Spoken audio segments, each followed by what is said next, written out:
નમસ્કાર દોસ્તો, સુપરફાસ્ટ તાજા સમાચારમાં તમારું સ્વાગત છે। દેશ, દુનિયા અને ગુજરાતના તાજા, મોટા અને સૌથી મહત્વપૂર્ણ સમાચાર જાણીએ તે પહેલા તમે ચેનલમાં નવા હોય તો ચેનલને જરૂરથી સબસ્ક્રાઇબ કરીને વિડીયોને લાઇક કરી દેજો। સૌથી પહેલા દોસ્તો આપણે વાત કરીએ તો ભર ઉનાળે વાવાઝોડાની આગાહી છે। તો હાલમાં એક નવું વેસ્ટર્ન ડિસ્ટર્બન્સ સક્રિય થયું છે, જેમાં રાજસ્થાન, તમિલનાડુ, ગુજરાત, પશ્ચિમ બંગાળ અને આસામ વિસ્તારોમાં સાયક્લોનિક સર્ક્યુલેશન સર્જાયું છે, જેના કારણે વાવાઝોડા સાથે વરસાદનું એલર્ટ અપાયું છે। તો સ્કાયમેટ અનુસાર આગામી 24 કલાક અથવા તો આજે 16 માર્ચ સુધી જમ્મુ અને કાશ્મીર, હિમાચલ પ્રદેશ તેમજ ઉત્તરાખંડના પશ્ચિમી હિમાલય ક્ષેત્ર ઉપર હળવાથી મધ્યમ વરસાદ તેમજ ગાજવીજ સાથે ભારે હિમવર્ષાની પણ ચેતવણી જારી કરી છે।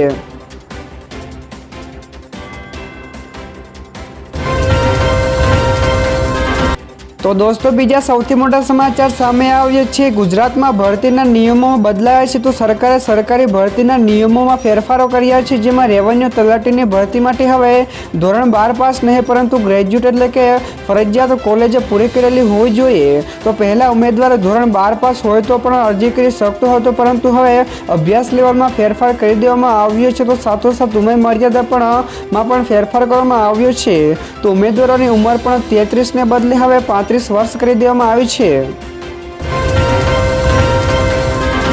તો દોસ્તો ત્યાર પછી આગળ વધુ એક સૌથી મોટા સમાચાર મળ્યા છે। બાબા વેંગાની 2025માં મોટી આગાહી છે। તો બાબા વેંગા આખા વિશ્વમાં ભવિષ્ય વક્તા તરીકે જાણીતા છે। તો તેમની કેટલીક ભવિષ્યવાણીઓ પણ સાચી સાબિત થઈ છે।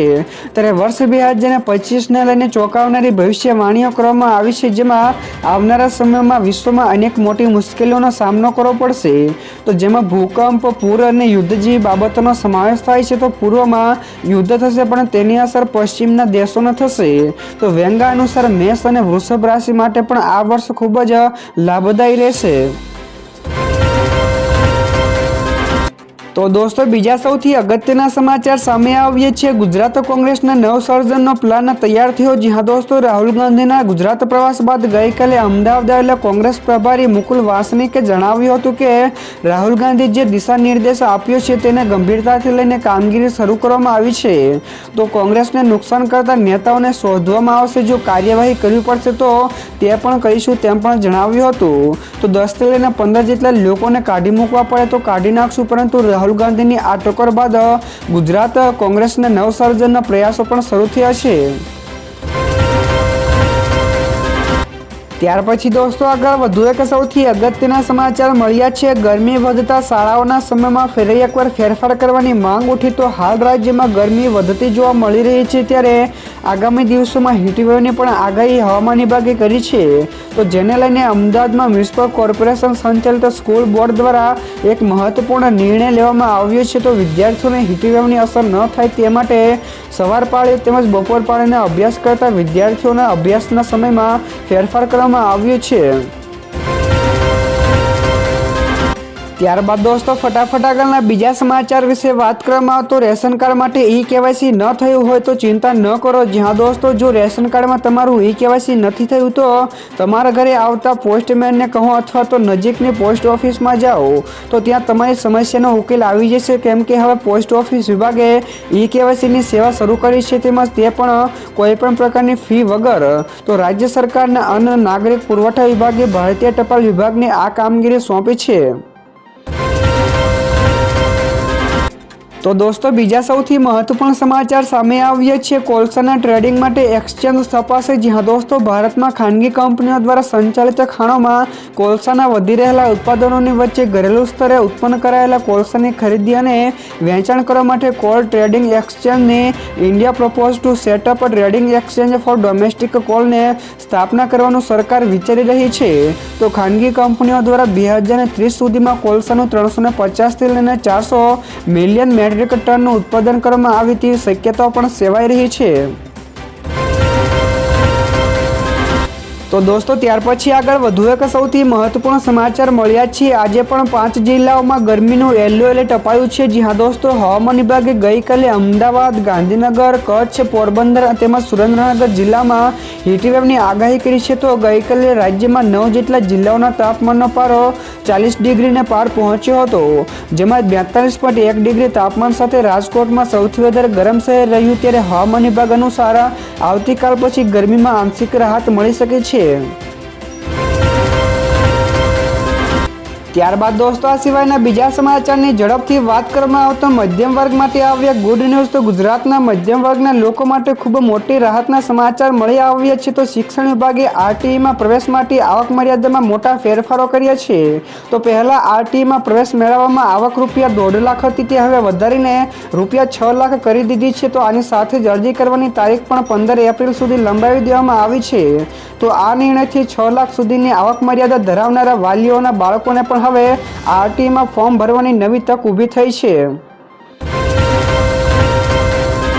તો દોસ્તો બીજા સૌથી મોટા સમાચાર સામે આવ્યા છે। રાજ્ય પોલીસ વડાનો મોટો આદેશ। તો ગુજરાતમાં અસામાજિક ગુંડા તત્વો વધી રહ્યા છે, તો આને અટકાવવા માટે તેમજ તેના ઉપર અંકુશ મેળવવા માટે રાજ્ય પોલીસ વડાએ મોટો આદેશ આપ્યો છે। તો ગઈકાલે પોલીસ વડા વિકાસ સહાયે તમામ પોલીસ કમિશનરોને તેમજ રેન્જ વડા અને પોલીસ અધિક્ષક સાથે વિડીયો કોન્ફરન્સના માધ્યમથી એક બેઠક યોજી હતી। તો જેમણે તેમણે આવનારા 100 કલાકમાં અસામાજિક ગુંડા તત્વોની યાદી તૈયાર કરવાના પણ આદેશો આપ્યા છે। તો દોસ્તો ત્યાર પછી આગળ વધુ એક સૌથી મોટા સમાચાર મળ્યા છે। આ વર્ષે સોનાનો ભાવ રડાવશે। જી હા દોસ્તો, એક અહેવાલ અનુસાર મોટી તેજી પછી સોનાના ભાવમાં ઘટાડો થવાની અપેક્ષાઓ છે, તો હવે તે પણ આવી ચૂકી છે।